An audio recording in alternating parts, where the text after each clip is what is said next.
satu Gawisa Bumi. Wah, ini luar biasa, Gawisa Bumi. Gawisa Bumi itu artinya kalau kita kaitkan dengan pembelajaran di profil pelajar Pancasila, yaitu bergotong royong. Nah, semangat itulah yang kita bisa kaitkan dari aksi nyata yang disampaikan. Guru Indonesia luar biasa, kreatif, mandiri.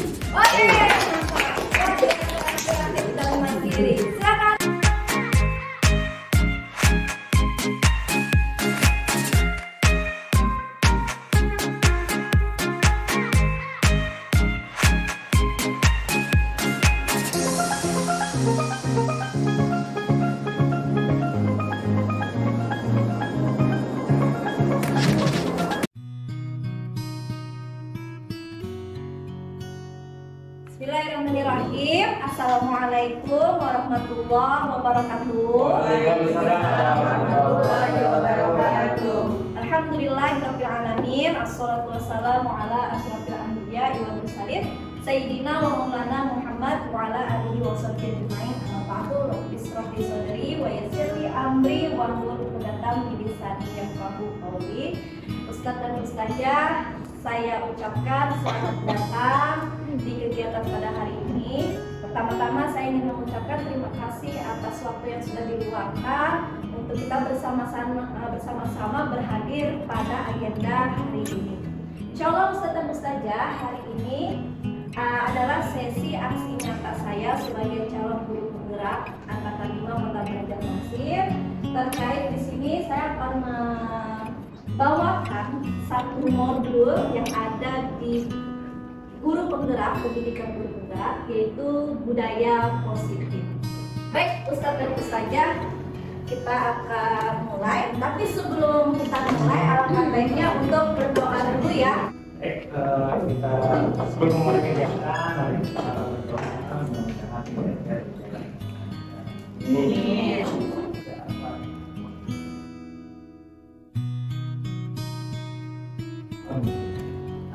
Mudah-mudahan dengan pembacaan doa tadi, seluruh rangkaian aktivitas kita pada hari ini berjalan dengan lancar dan baik. Oke, sebelum masuk kita ice breaking dulu, tapi ice breakingnya tidak usah yang panjang lebar. Cukup kita akan menggambarkan siapa kita. Siapa kamu? Nah, saya nanti akan menyebutkan dua kata, yaitu guru Indonesia. Kemudian silakan Ustadz dan Ustazah menyambung dengan tiga kata yang menggambarkan guru Indonesia. Saya mulai dari saya sendiri karena saya yang memulai. Guru Indonesia inovatif, kreatif, bermartabat. Wow, Mbak. Silakan. Sekarang karena saya yang duluan, berarti saya akan menunjuk Ustazah. Kreatif, inovatif, inspiratif. Oke, silakan Ustazah Tara untuk memilih temannya lagi. Setrijal. Oke, silakan. Guru Indonesia berkarya, berprestasi, dan berwawasan. Sangat mandiri. Oke. Guru Indonesia kreatif, visioner, dan selalu mau menambah pengetahuan. Iya. Guru Indonesia luar biasa, kreatif, mandiri. Oke. Kreatif dan mandiri. Yunita. Terus saya Yunita. Guru Indonesia kreatif, berkembang dan berusaha. Iya. Oke, Ustazah Berkah. Guru Indonesia ceria, bahagia, dan sejahtera. Iya, bahagia dan sejahtera. Dan banyak sekali sambutannya ya. Ustazah Berkah. Ustazah Bakia. Ustazah Bakia. Monggo. Guru Indonesia berwawasan, menginspirasi, kreatif. Oke. Dan yang terakhir berarti Ustazah Ica, silakan. Guru Indonesia ikhlas, penyayang, dan bahagia.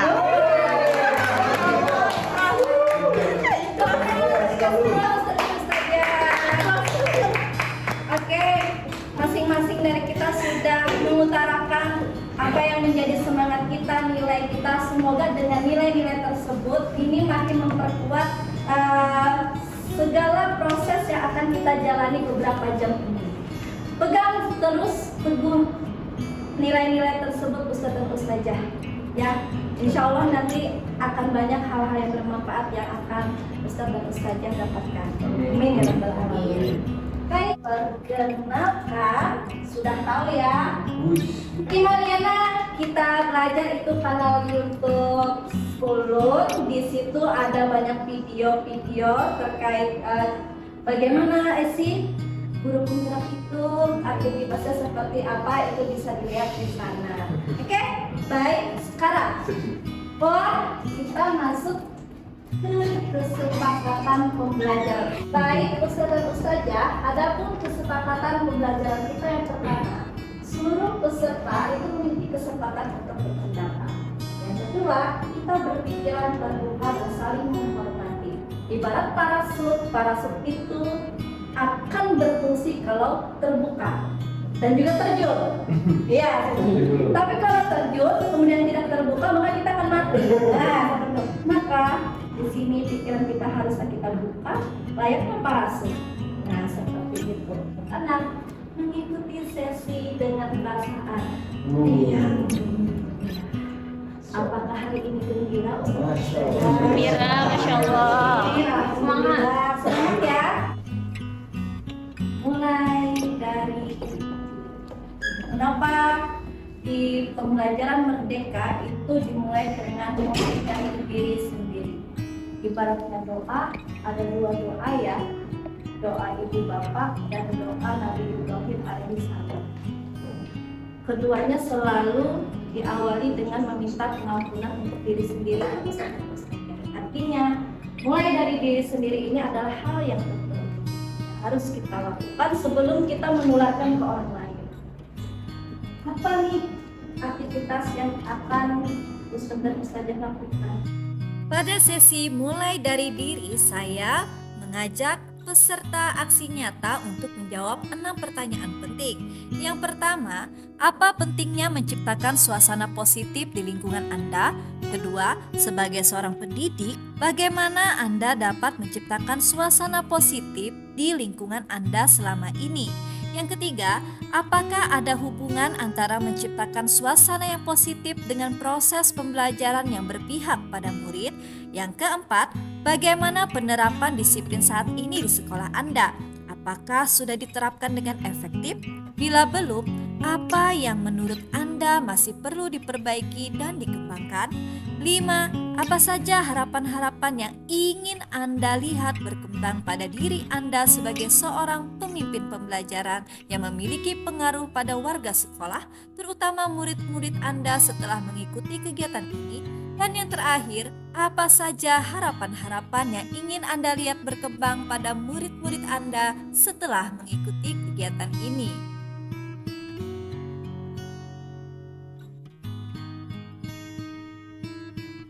Oke, Ustaz dan Ustazah, adakah yang ingin mengangkat tangan berpendapat untuk menjawab nomor 1? Silakan. Terima kasih. Penting menciptakan suasana positif agar di kegiatan kita selanjutnya juga akan tercipta orang yang positif dan diharapkan Iya. Jadi biar mereka itu menerima apa yang kita sampaikan juga akan menjadi lebih baik. Lebih baik ya, bagus sekali. Terima kasih Ustaz Mahyuni. Sekarang pertanyaan kedua. Silakan Ustazah Yunita. Kalau menurut saya, cara untuk menciptakan suasana positif di lingkungan kerja kita, terutama di sekolahnya, adalah dimulai dari diri kita sendiri. Niat dulu, niatnya harus yang positif. Insya Allah dengan niat yang baik, maka apapun yang kita lakukan, kegiatan apapun yang akan kita lakukan itu akan berakhir dengan baik dan hasilnya pun juga akan baik. Wah, mantap sekali Ustazah Yunita, bagus sekali. Apa yang dilakukan dari awal baik, prosesnya pasti baik dan hasilnya juga pasti akan baik, insya Allah. Kemudian, apakah hubungan antara menciptakan suasana positif itu berhubungan dengan pembelajaran yang berpihak pada siswa? Kira-kira setuju? Setuju. Setuju. Oke, setuju ya. Kenapa? Ada yang bisa menjelaskan? Karena setiap siswa itu kan memiliki karakter dan kemampuan yang berbeda-beda, sehingga guru itu dalam menyampaikan pembelajaran harus berpihak pada siswa gitu, melihat kebutuhan siswanya seperti apa. Oke, kemudian kalau dihubungkan dengan menciptakan suasana yang positif itu pasti ada ini ya, relasinya ya, untuk memenuhi ya yang berpihak pada murid-murid. Betul, otomatis ketika kita melakukan atau menciptakan suasana yang positif, secara tidak langsung kita sudah mengakomodir kebutuhan tersebut. Oke, bagus sekali. Bagaikan petani. Bagaikan ini sebuah apa ya Ustazah? Analogi ya Ustazah para ya, sebagai perumpamaan. Guru itu seperti seorang petani yang dia menanam tanaman, dan tanamannya itu tumbuh itu kan nggak sama ya antara tanaman satu dengan tanaman yang lain. Tanaman satu perlu lingkungan yang seperti ini, pencahayaan yang seperti ini. Guru harus tahu ilmunya seperti itu agar apa? Agar nanti bisa menuntun tumbuh kembang tumbuhan tersebut menjadi lebih baik. Kemudian nanti kalau misalnya ada hama, ulat-ulat dan segala macam, itu guru bisa menuntun supaya menghilangkan semua itu. Disiplin positif dan nilai-nilai kebajikan yang universal. Sekarang saya perlu 2 orang untuk melakukan simulasi. 1 cowok, 1 cewek. Boleh deh, cowok boleh. Iya. Kita akan bermain. Cobalah buka. Jadi silakan terserah mau Ustadz Mahyuni kah yang mau menggenggam tangan atau Ustadz Surya Gajali. Siapa yang mau mengepal? Yang mengepal. Berarti tugas Ustadz Surya Gajali adalah membujuk. Jadi Ustadz Mahyuni bayangkanlah di genggaman Ustadz Mahyuni itu ada sesuatu benda yang sangat berharga. Yang ibaratnya tuh cuma Ustadz Mahyuni saja yang Bisa boleh memegang dan melihat. Ternyata Ustadz Surya Gajali ini kepo. Nah, silakan Ustadz Surya Gajali lakukan dengan seluruh kemampuan kalian supaya Ustadz Mahyuni membuka genggamannya. Terserah caranya seperti itu. Dirayu. Boleh ada tuh. Dirayu jar Ustadz, siapa tadi melayu? Oke. Dipegang. Jelas dapat yang inginkan di dalam kepala itu. Setelah Ben inginkan, silakan Ben tabrakan. Oke, gimana rasanya supaya bakal mau membuka? Kita akan melihat apakah benar yang Ben inginkan dan di sana. Nggak mempan ya, kayaknya dirayu ya. Kan main video kan? Seperti itu kan? Seperti ini kan? Jalan. Ben tahu saat yang jam apa? Apa di itu apa aja saat yang Ben tahu? Oke, betul saja. Terima kasih atas partisipasinya. Kira-kira pertanyaan yang pertama Ustazah, apakah Ustadz Mahyuni membuka kepalan tangannya? Tidak. Bagaimana Ustadz Mahyuni ketika dicoba dibujuk rayu oleh Ustadz Surya Gajali, kira-kira tetap membuka atau membukakan kepalanya atau tidak? Tidak. Oke. Pertanyaan yang ketiga adalah, dalam kegiatan ini sesungguhnya siapakah yang memiliki kontrol atau kendali? Ustadz Mahyuni. Oke, bagus sekali. Kita masuk ke teori kontrol. Teori kontrol dari Dr. William Glasser.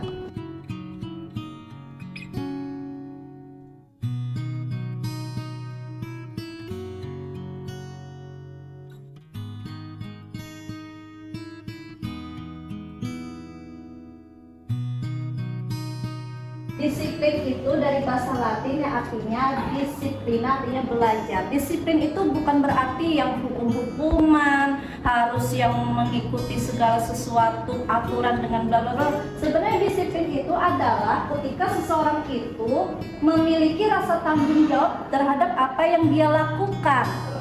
Disiplin ini kaitannya adalah dengan motivasi yang ketiga tadi, Ustaz.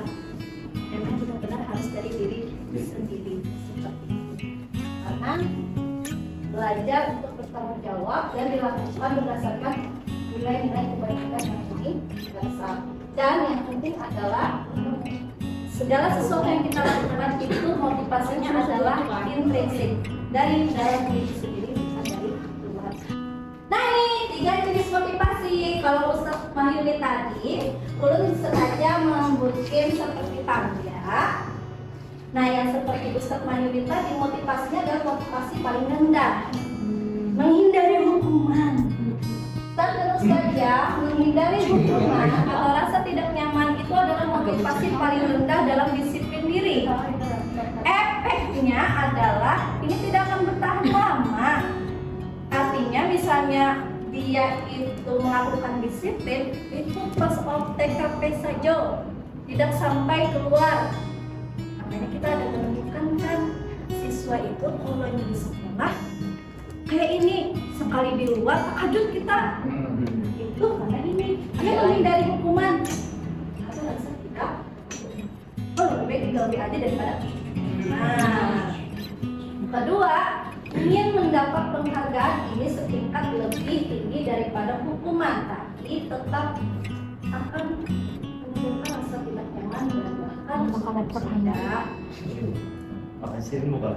Kalau terbiasa mendapat penghargaan, seumpama tidak mendapatkan penghargaan lagi, si anak merasa tidak berharga. Paling bagus adalah ketika motivasi itu untuk menghargai diri sendiri, berarti motivasi itu buat Gini saja. oke? Hargai diri sendiri itu apakah motivasi yang paling tinggi atau motivasi? Iya, menghargai diri sendiri adalah motivasi ketiga yang tinggi sudah derajatnya karena itu muncul atas kesadaran diri sendiri. Nah, aku itu melakukan ikut lomba bukan karena aku disuruh oleh guru, tapi itu memang passion aku di situ. Makanya itu. Bagaimana terjawab Ustaz Saya Ganjari? Oke. Penutup, mungkin pada awalnya motivasi kita berada di sini berbeda-beda ya teman-teman. Tapi mudah-mudahan dalam setiap prosesnya motivasi ini boleh kok berubah. Ya, niat setiap betul dalam segala prosesnya mudah-mudahan motivasi kita tadi berubah menjadi yang lumayan. Oke, cukup untuk yang nih disiplin positif dan nilai-nilai kebajikan universal. Nilai-nilai kebajikan universal itu apa ya Ustazah? Nilai kebajikan yang merata. Nah betul, yang merata. Bisa tampil pelajar Pancasila. Kalau di pramuka dasar dharma.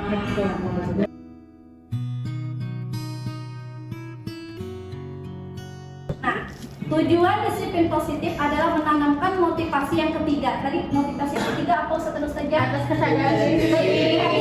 Itu tujuan kita ya, untuk supaya mereka menghargai nilai-nilai yang mereka percaya. Sekarang kita akan studi kasus, silakan Ustazah untuk berdiskusi dengan teman di depannya. Nah, baca dulu dong. Dibaca dulu. Pada satu studi kasus, IPA kurang menguasai pelajaran matematika. Dia banyak berdiam diri. Akhirnya pas ditanya gugup, sampai tergugur-gugur bangku. Nah, lalu apa yang terjadi?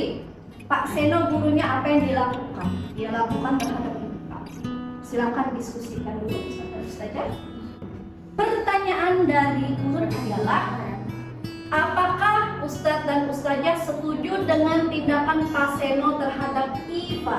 Tidak. Sekarang alasannya mengapa? Boleh? Silakan. Karena setiap anak memiliki kecerdasan berbeda-beda. Mungkin pada saat ini dia tidak menguasai belajar matematika, di pelajaran lain dia lebih menguasai. Oke, terima kasih Ustadz Mahyuni terkait itu tadi ya, minat bakat. Baik, sepakat dan nggak setuju ya Ustadz Ustazah?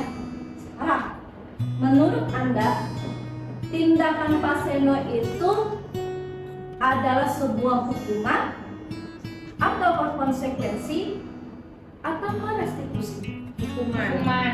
Kenapa jadi hukuman? Silakan Ustaz saja. Karena sifatnya kalau hukuman itu kadang mendasar Ustaz Hai, spontan. Ya.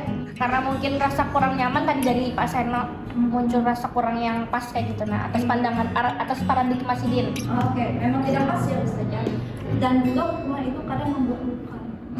Luka yang Yang maksudnya memperingat oleh murid ya, membekas sekali. Sakit banget.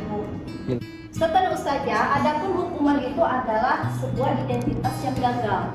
Sedangkan konsekuensi maupun restitusi itu adalah identitas yang sukses. Hanya saja nanti antara konsekuensi dan restitusi meskipun ini sama-sama positif, akan ada perbedaan yang mendasar.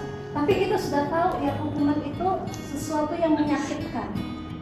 Yang kedua, tidak nyaman untuk murid. Coba Ustazah, kalau kita menghukum murid, pasti ada rasa tidak nyaman hubungan kita dengan murid jadi lebih lama.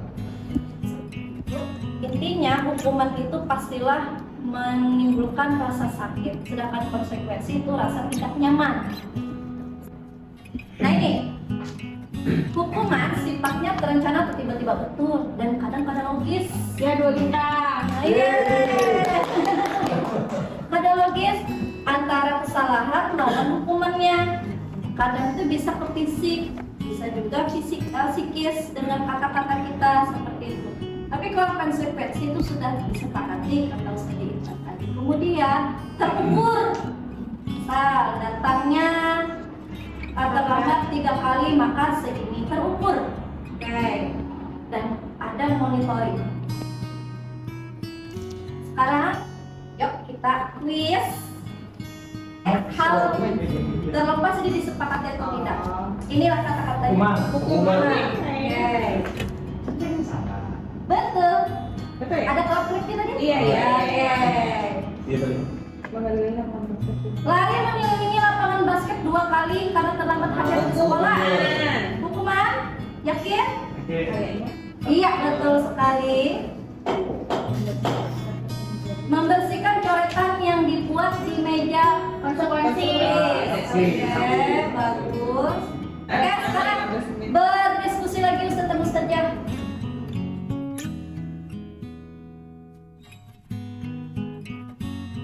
Oke, silakan Ustaz dan Ustazah melihat handphonenya. Di situ ada Jamboard di page 1.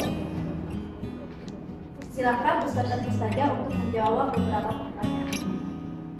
Berdasarkan teori motivasi yang telah Anda pelajari pada pembelajaran sebelumnya, kira-kira apa motivasi murid-murid kelas 2 untuk bersedia berdiri antri masuk kelas?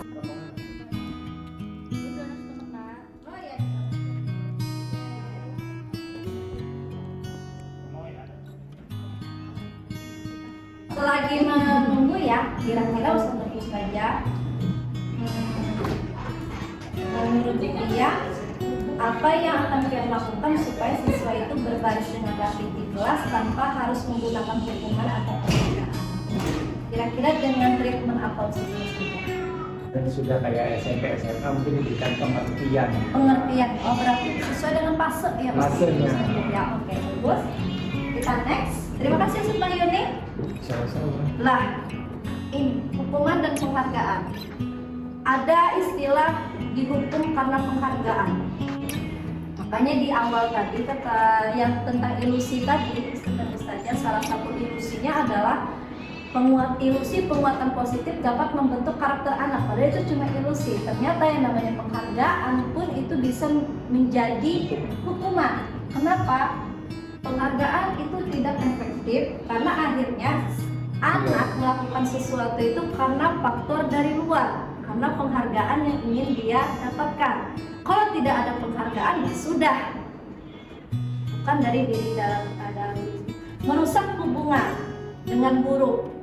Ini gurunya kada lagi kasih penghargaan, nah agak rusak nih seperti itu. Mengurangi ketepatan, menurunkan kualitas karena mereka itu berpatokan pada hasil bukan proses. Asal untuk dapat penghargaan ya sudah, tidak menikmati proses. mengaktifkan kreativitas. Next, langsung saja. Setujukah Anda dengan 5 kegiatan ini?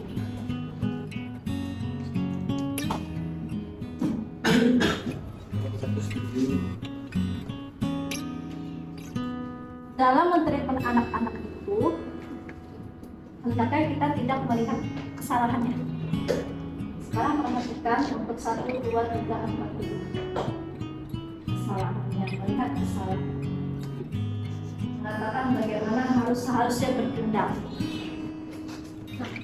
Iya, artinya di sini didominasi pada sesuatu yang iya.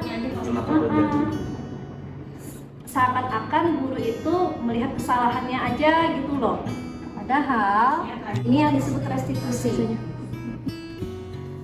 Menciptakan kondisi bagi murid untuk memperbaiki kesalahan mereka sehingga mereka bisa kembali pada kelompok mereka dan mencoba membantu murid berpikir tentang orang seperti apa. Intinya seperti ini saja.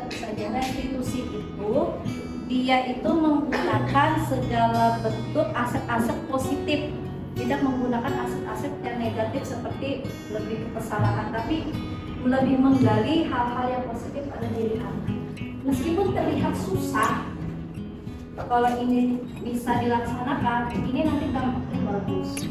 Belum pernah melakukan restitusi pada apapun yang sekarang ini, itu betul-betul sedang belum benar-benar mencoba supaya tidak ke kesalahan dia.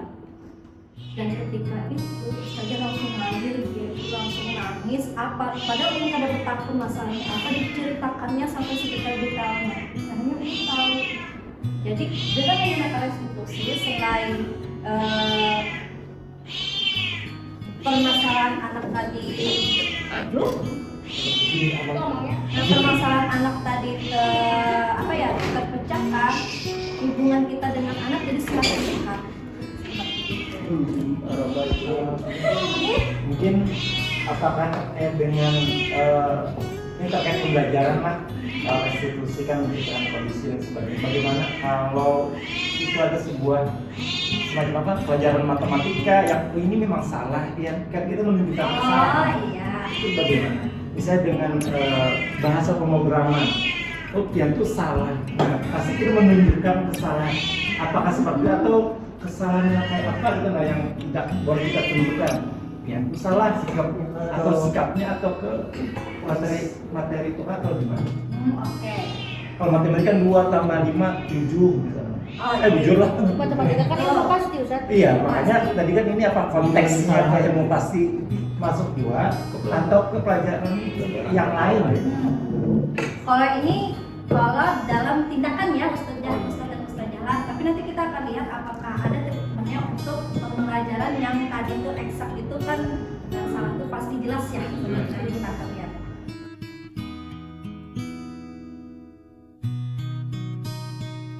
Kita masuk ke materi keyakinan kelas.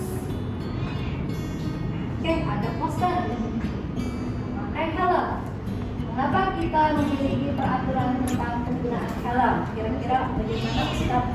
Biar sebagai guru PKN. Kenapa nih? Kenapa kita memiliki peraturan tentang penggunaan helm saat mengendarai kendaraan? Kenapa Ustaz? Yang pertama, ketika dia terjatuh kan yang dikhawatirkan itu terbentur kepalanya dan menyebabkan gigi retak dan sebagainya yang berpengaruh fatal terhadap si pengemudi tersebut. Yang kedua, jika pengemudi tersebut dibiarkan tidak menggunakan helm atau tidak diberikan penyuluhan atau tidak ada peraturan, maka tidak ada kekuatan hukum. Maka oleh karena itu polisi sebagai aparat penegak hukum tidak bisa melakukan tindakan tegas kepada para pengemudi karena dia tidak memiliki legalitas untuk memberikan sanksi atas pelanggaran yang terjadi terhadap pengemudi tersebut. Nah, maka oleh karena itu dibuatlah peraturan undang-undang ya pasal tadi supaya yang pertama aman ya tadi. ya itu preventif kan, mencegah, kemudian penanganan. Jadi ada preventif, ada represif, ada preventif, ada represif. Nah, yang preventif ini kan upaya pencegahan. Nah, agar mencegah orang itu agar menggunakan helm. Nah, jadi mereka supaya jangan sampai kena pakai helm, maka dibuat dulu peraturannya, dicegah dulu. Nah, ketika sudah ada pelanggaran, ketika ada peraturan tapi tetap dilakukan pelanggaran, maka ada tindakannya untuk penanganannya seperti itu. Oke, berarti nilai yang Ustadz Rijali Hadi percayai dari penggunaan helm tadi yang pertama adalah untuk keselamatan. Iya. Ya, oke. Sekarang yang kedua, masker dan cuci tangan. Ada nilai yang dituju Ustadz atau Ustazah? Penggunaan masker dan cuci tangan. Kalau pakai helm tadi nilai yang dituju adalah keselamatan, juga kepatuhan. Kalau ini kira-kira apa? Iya. Kesehatan. Oke, bagus. Ada lagi? Ada rasanya slogannya untuk maskernya Ustazah. Aku jaga diriku dengan memakai masker. Aku jaga dirimu dengan memakai masker. Kamu jaga dirimu dengan kamu akan menjaga diriku dengan kamu memakai masker. Oh, saling menjaga. Saling menjaga. Bagus sekali. Nilai keselamatan. Biar yakinlah ketika menggunakan helm itu kemungkinan akan selamat. Tergantung pemakaiannya. Tergantung kan, tapi setidaknya ketika menggunakan helm Ikhtiar. yakin selamat daripada kecelakaan dan kecederaan. Yakin tidak ditilang polisi. Nah, orang masker yakin saling menjaga. Tadi kan tentang keyakinan kelas loh. Tadi ulun lihat di modul itu pertanyaannya lebih greget lagi. Kenapa harus peraturan kelas? Kenapa tidak keyakinan kelas? Maka ulun bikinkan ini. Peraturan kata dasarnya adalah atur. Ulun sudah ada bertanya sama anak-anak kalau dengan kata atur itu seperti apa? Melawan. Ada potensi untuk melanggar Ustazah. Tapi kalau yakin, ya ulun yakin itu sesuatu yang baik katanya lah itu, dan kemanapun pergi karena itu adalah keyakinan pasti akan dijaga. Nah, jadi keyakinan kelas atau peraturan kelas? Keyakinan kelas sih harusnya. Iya. Tapi kemarin itu ada opsi. Sebenarnya nggak apa-apa sih peraturan kelas, tapi bagaimana kita mengajak siswa itu untuk menggali lebih dalam nilai yang ada pada peraturan tersebut, yang nilai-nilainya itu dia yakini. Misal nih, menjaga kebersihan dan kerapian kelas, otomatis nilai yang harus diyakini dia adalah nilai kebersihan dan nilai kerapian. Dia yakin kebersihan itu akan membawa apa, kerapian itu akan membawa apa. Dan sekarang Mari berlatih, kembalikan barang ke tempatnya. Ciri dari keyakinan kelas itu adalah bahasanya lebih positif. Ya, itu positif yang satu. Judul apa sih? Nilai kebajikan yang dituju apa kalau kembalikan barang ke tempatnya? Mengembalikan barang ke tempatnya. Berarti kerapian ya? Teratur. Oke, sekarang dilarang mengganggu orang lain. Nilai apa yang diyakini? Larangan. Tenang. Hah? Persatuan. Persatuan. Oke. Dilarang mengganggu orang. Kedamaian. Kedamaian. Dilarang melakukan kekerasan. Kedamaian. Dilarang menggunakan narkoba. Kesehatan. Mantap sudah. Bergantian atau menunggu giliran?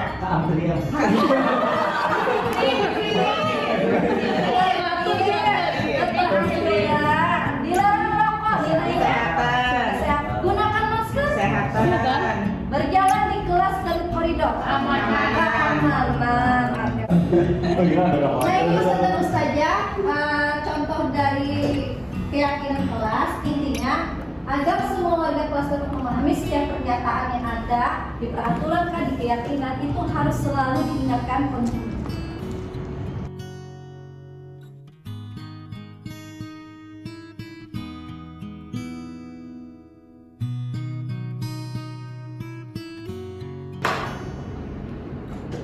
Kalau ulun menyebutkan tepuk satu berarti pakai tepuk. Kalau ulun cuma mengatakan angkanya saja berarti silahkan berteriak sekencang-kencangnya angka tersebut. Oke, kita mulai. Tepuk 5. Tepuk 5. 3.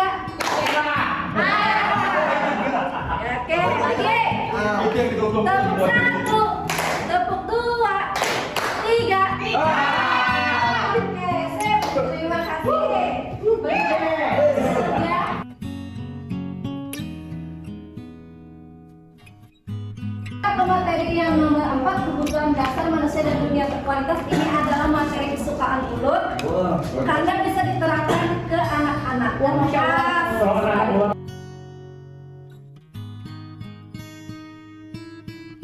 Anda lakukan, menurut Anda, kira-kira apa alasan Doni melakukan hal itu? Cari perhatian. dari perhatian. Caper.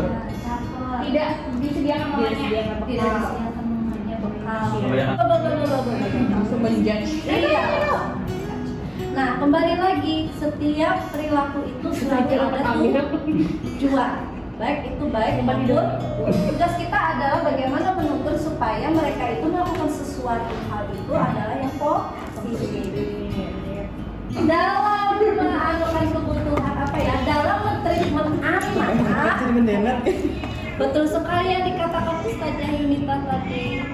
Digali dulu alasannya apa. Dan yang terpenting bagi kita adalah mengetahui 5 kebutuhan dasar yang sedang ingin mereka penuhi untuk mendapatkan. Apa saja sih 5 kebutuhan dasar manusia? Terbang, makan, tidur. Oke. Olahraga.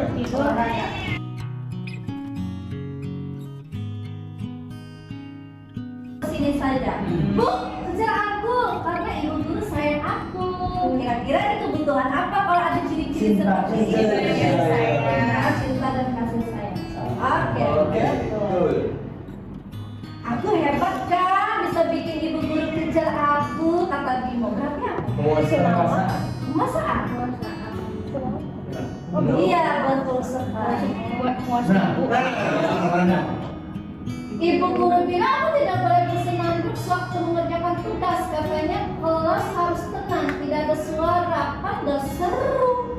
Kebebasan. Harusnya bebasan ya. Kesenangan mah. Tadi contohnya. Iya tar halo kesenangannya nih. Kesenangan. Oh iya. Oke. Apa aku betulin? Sudah tadi.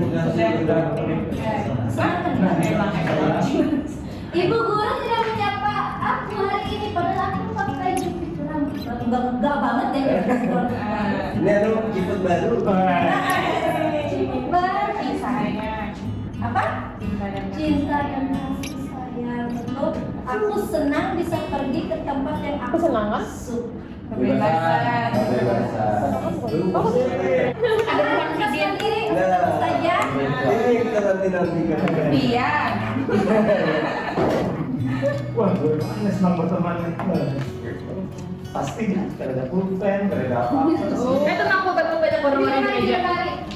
Tentu saja, kemudian identifikasi nih 1 sampai 10 ini kebutuhannya apa ya menurut dia? Dari pernyataan 1 sampai 10 sampai 3140. Jadi juga Mencintai kasih sayang kan? oke, betul. Saya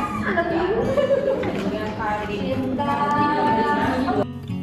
Pada sesi ini saya mengajak peserta aksi nyata untuk mengidentifikasi kebutuhan dasar mereka. Apakah kebutuhannya berupa cinta dan kasih sayang, penguasaan, kebebasan, atau kesenangan. Aktivitas ini bisa diterapkan oleh peserta aksi nyata, baik sebagai wali kelas maupun guru mata pelajaran untuk mengetahui kebutuhan apa saja yang ada pada diri murid, sehingga guru dapat menciptakan suasana yang kondusif dan dapat memberikan penanganan yang tepat terkait tindakan-tindakan yang dilakukan.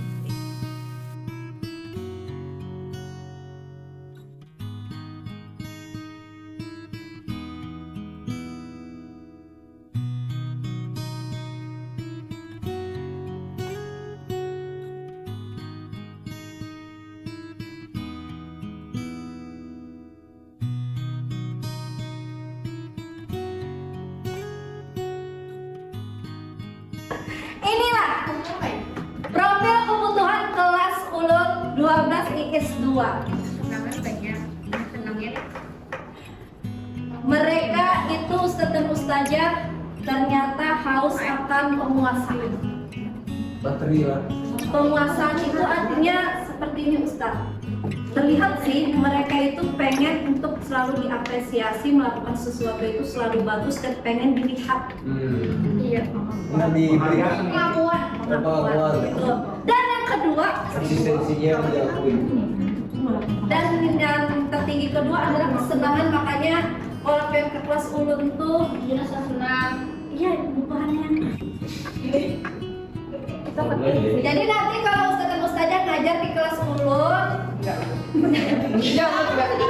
mungkin bisa ya ini sebagai patokan.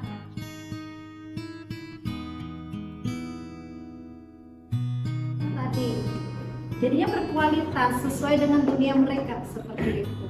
Meskipun ada beberapa yang nggak cocok, ya ambillah dulu yang dominan dulu ya seperti itu. Domain. Iya betul. Asik sekali, suka banget di sini.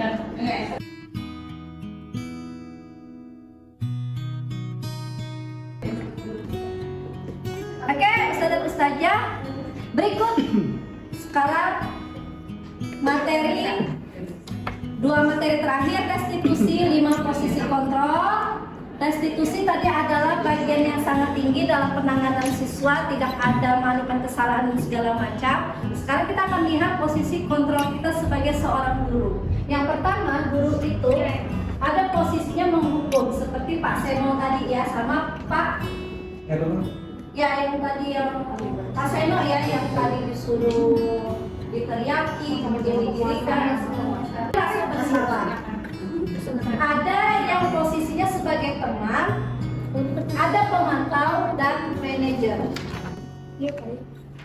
Tapi setidaknya kita movingnya adalah di sini atau ke sini paling rendah. Apa nih? Kalau penghukum jelas ya. Kalau memberi rasa bersalah itu contohnya seperti ini. Kata-kata ini Ustazah, tolong bantu ibu ya. Nanti ibu ditegur bapak kepala sekolah kalau kalian tidak mengerjakan tugas, tolong bantu ibu ya. Kira-kira ini posisi kontrolnya sebagai apa Ustazah? Salah. Memberi rasa bersalah. Memberi rasa bersalah. Oke, sudah. Sekarang yang ini. Salah pakai sepatu, lalu diminta untuk pada bersepatu sepanjang hari. Kira-kira ini posisinya apa? Penghukum. Bagus. Tampak malas-malasan. Lalu ada kata, ayo Pajar, makanya jangan tidur-tiduran. Lain kali perhatikan, sudah sana duduk kembali. Kira-kira siapa nih lagi? Nih, terus nih, gimana kamu Pajar? Kamu tidak kasihan sama ibu? Oke. Kemudian yang terakhir,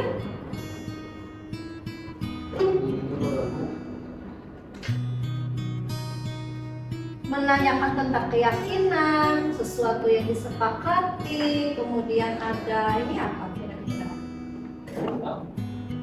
Atau manajer?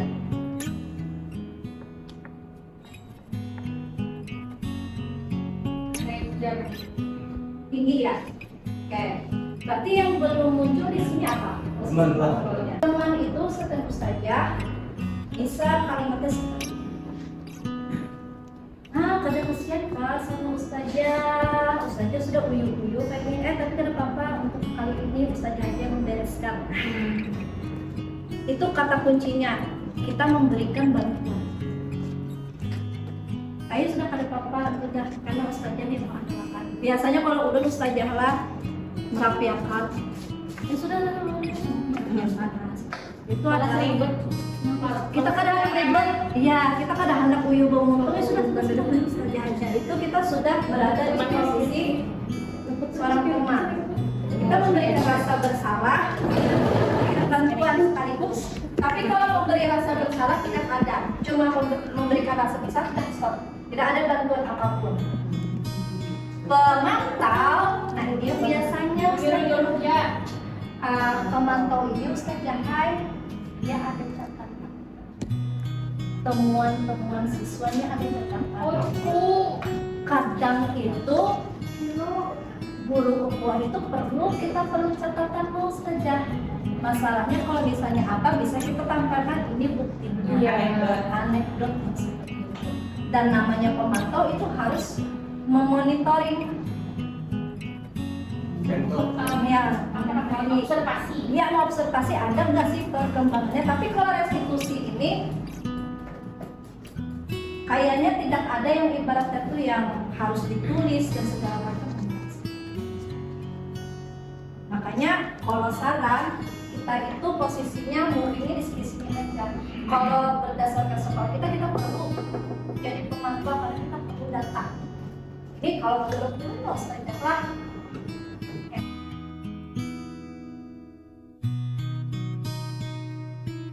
Nah, yang terakhir Ustazah izin Ulun akan menampilkan video kegiatan segitiga restitusi.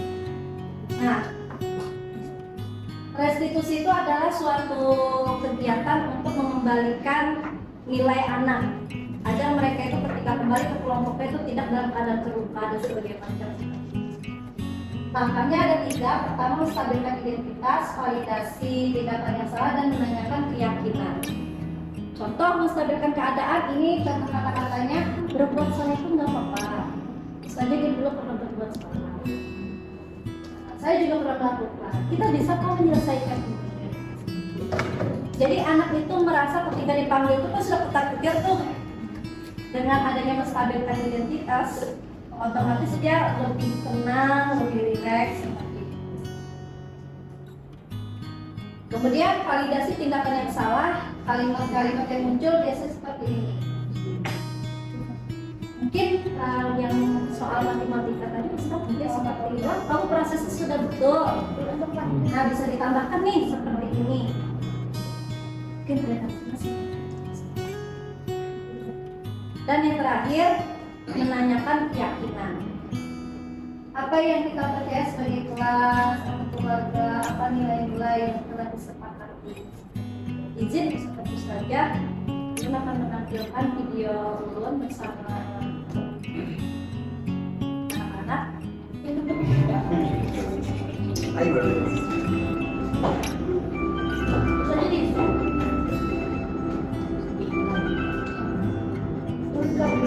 Ya, yang bareng-bareng.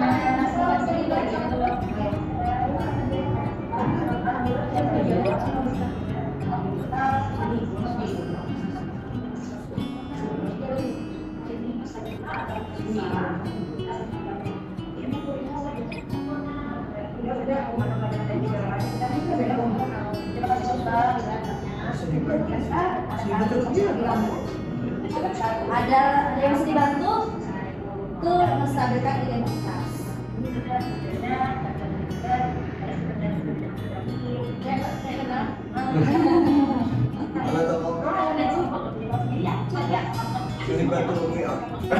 Nah, menanyakan keyakinan, masih ingat gak dengan 10 nilai yang harus ditanam pada diri seorang muslim?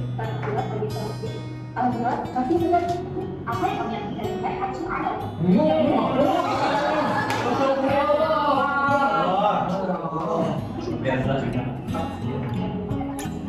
Nah, ini menanyakan keyakinan. Iya.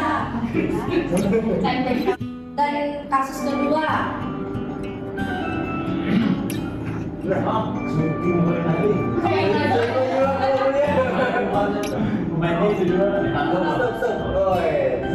Piket nih, piket. Dia sudah tempat tinggal saya lanjut. Oh, seperti itu. Ini ya. Jauh ya, Kak. Kamu dari masuk utara, dari masuk selatan, pakai motor sendiri ya? Iya, sudah saya pakai motor sendiri. Kalau boleh tahu, soalnya kan tadi Itu ada pakai baju saya itu kan tadi jam 12 malam sudah. Apa yang nggak tiba tidur saat itu? Maka saya tadi malam pakai online, tadi kali masalah. Jadi saya tenang. Ustaz yang dulu kita suka karena ini loh, dan kita akan langsung kita kalau sorry, dan akhirnya coba terus bagaimana? Akhirnya saya sangat mengatur dan kita semua pasti berbuat kesalahan. Tapi orang yang bijak pasti akan belajar dari kesalahan. Apakah sorry dari diri pribadi yang lebih baik yang belajar dari kesalahan? Mau saja. Aku mau begini, tapi jangan semuanya. apa yang akan terjadi kalau kita mampu mengatur dirinya dan tidur di awal. Dan jelas saya bangun pagi, badan saya juga bukan, pada saya dengan saya cukup. Badan saya juga bangun pagi, apa yang terjadi dengan sekalian, bisa jadi penyakit, pasti bisa melakukannya. Sampai jumpa dan sampai ketemu besok ya. Kemudian saya sambung kembali. Kalau saya membaca cerita di rumah, saya dengan adanya siswa pintar ini dari seorang guru untuk menyadarkan siswa atas perannya serta dengan siswa menjadi pintar.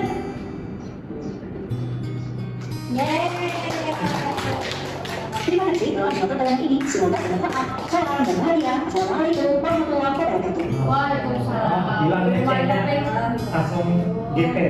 Oke, saja segitiga restitusi tadi adalah materi terakhir dari pertemuan pada hari ini. Ustadz dan Ustazah ulun sangat berterima kasih atas kehadiran Ustadz dan Ustazah. Mohon maaf Ustadz dan Ustazah apabila kurang dalam penyampaian dan segala macamnya. Baik, Ustadz dan Ustazah, sebelum menutup pertemuan kita pada hari ini, mari kita berefleksi. Kira-kira apa hal yang menarik, hal yang unik, atau hal yang patut sekali untuk diperjuangkan atau dilakukan setelah sesi ini? Silakan. Menciptakan hal positif, kemudian menerapkan restitusi kepada. Oke, baik. Bagaimana kalau Ustazah? Nah ini adalah bentuk dari kestabilan identitas. Tidak mengapa Sohiba, Ustazah di sini tidak sedang mencari kesalahan.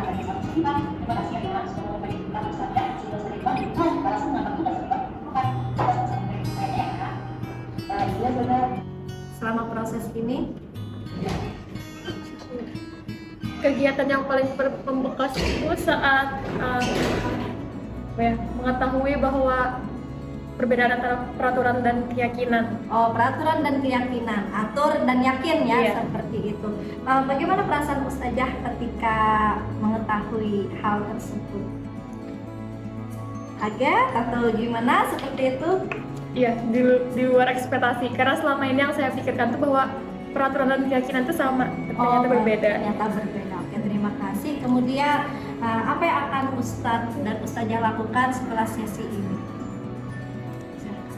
Yang akan saya lakukan, jadi kita mendengarkan dulu permasalahan yang disampaikan oleh siswa, kenapa jadi dia tadi kan terlambat, kemudian karena sibuk bisnis jual belinya, akhirnya dia ketinggalan dengan proses pembelajaran. Maka oleh karena itu kita memberikan membuka pola pikirnya bahwasanya mereka di sini bukan untuk bekerja tapi belajar. Jadi kita arahkan pandangan mereka yang mungkin pada saat itu mereka mungkin merasa mendapatkan penghasilan tambahan, sehingga dia keteteran dengan kegiatan proses pembelajarannya. Maka oleh karena itu kita membuka mindset anak tersebut agar kembali fokus pada pembelajaran, karena mereka masih dalam proses sebagai siswa di SMA Islam Terpadu Muhammadiyah masih. Tentunya tanpa harus melukai perasaan ya Ustadz dan Ustazah. Tidak menyalahkan juga ya, tapi kita dari situ kita mencoba untuk mengarahkan menjadi yang lebih baik. Baik, Ustadz dan Ustazah, terima kasih atas partisipasinya, kedatangannya. Ulun doakan mudah-mudahan Ustadz dan Ustazah diberikan kemudahan dalam menerapkan budaya positif di sekolahan kita. Unit untuk membacakan doa. Terima kasih, mudah-mudahan kegiatan kita bisa bermanfaat. Jadi kegiatan kita dalam mengucapkan kemudahan, istighfar, dan apa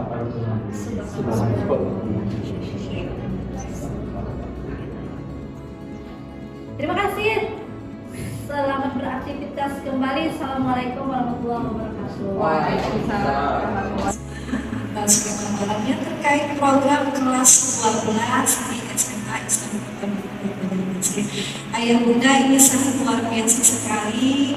Di sekolah sudah disiapkan program-program untuk mendukung segala aktivitas dan persiapan Anda semua untuk menghadapi yang pertama adalah kelulusannya dan juga di masa depannya. Ayah dan bunda, kalau saya boleh saya menambahkan sedikit. Anak-anak kita ini ibaratnya itu seperti tanaman yang bisa saja ayah dan bunda. Ini tanaman yang sudah membawa potensi, yang sudah memiliki kemampuan masing-masing. Jadi tinggal bagaimana kita selaku orang tua, selaku guru menciptakan atau menyediakan lingkungan yang tepat supaya mereka bisa bertumbuh dan berkembang dengan baik. Kalau di sini mungkin ya kan kita bisa berkolaborasi untuk mendukung motivasi segala kegiatan anak-anak kita atau memberikan kebesaran hati mereka. Karena ya tadi benar Ayah Bunda, mereka ini lulus di SMP dalam keadaan pandemi, masuk di kelas 10 sampai semester 2 atau sampai semester 1 ya.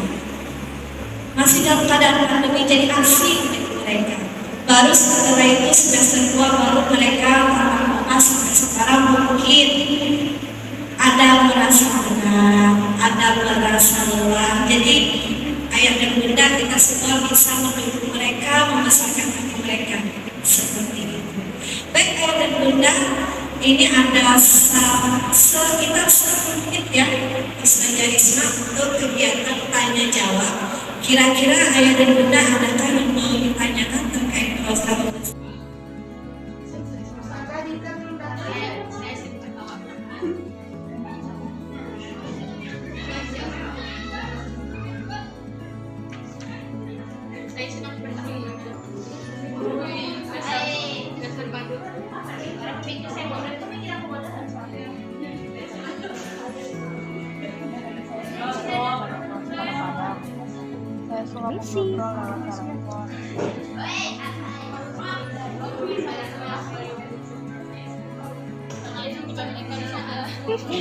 Sesuai diri pian aja nak.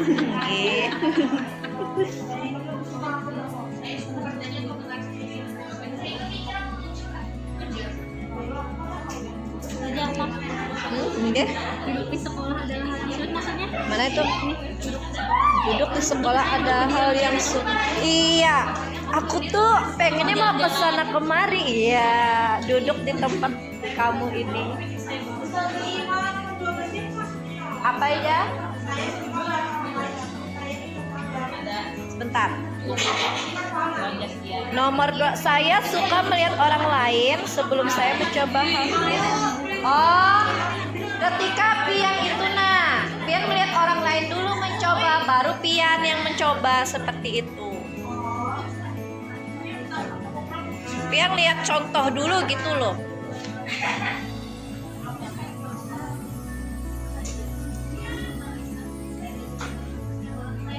Aku lucu pak. Saya apa?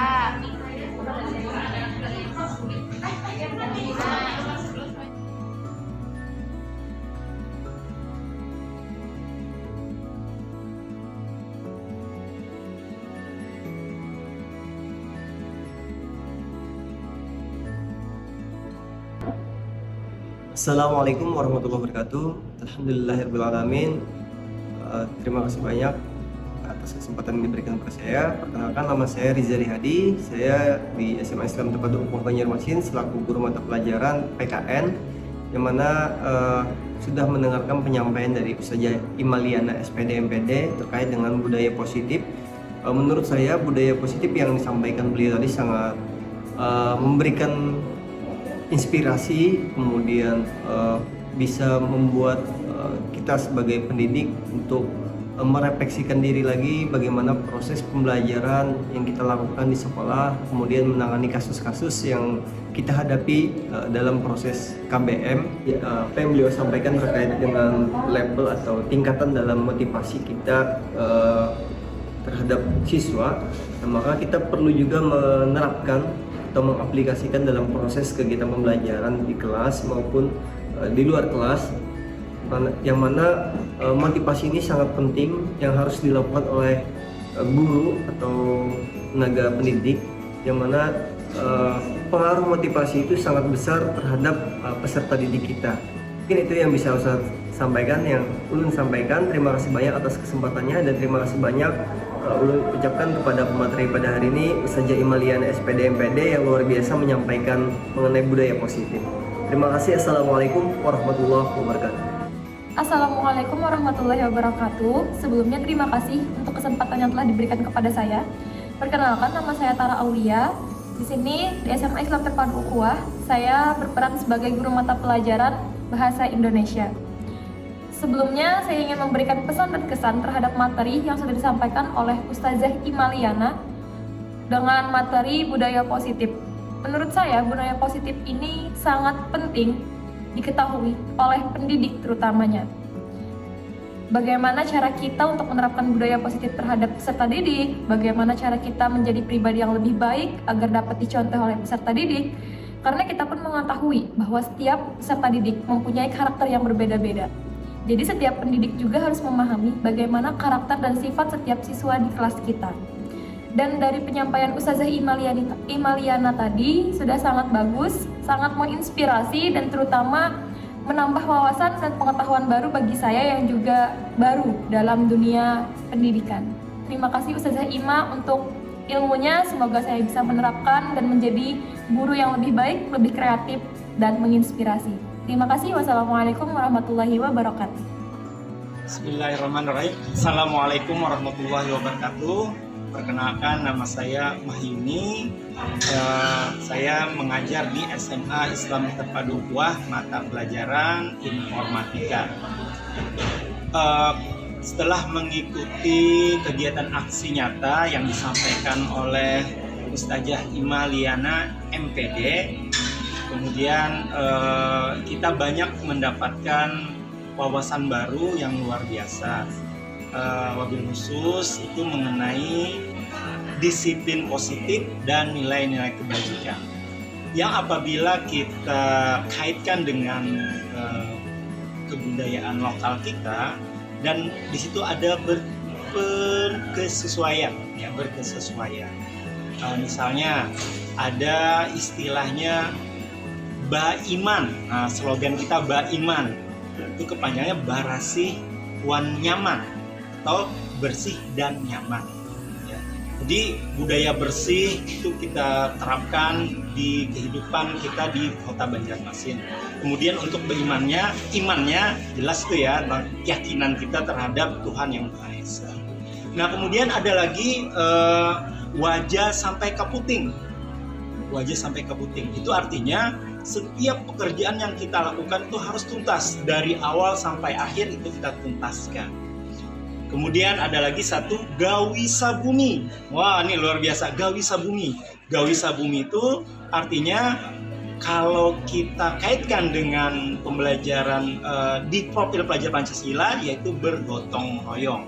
Nah, semangat itulah yang kita bisa kaitkan dari aksi nyata yang disampaikan oleh saudari kita maksudnya ya, oleh Ustazah Ima Liana MPD. Dan alhamdulillah saya pribadi banyak mendapatkan masukan-masukan yang tentunya adalah merupakan hal yang baru bagi saya ya. Dan saya sangat mengucapkan terima kasih kepada saudari kita Ustazah Ima Liana MPD. Mudah-mudahan beliau sukses menjadi guru penggerak. Terima kasih. Wassalamualaikum warahmatullahi wabarakatuh. Terima kasih telah menonton tayangan ini. Semoga bermanfaat. Salam dan bahagia. Assalamualaikum warahmatullahi wabarakatuh.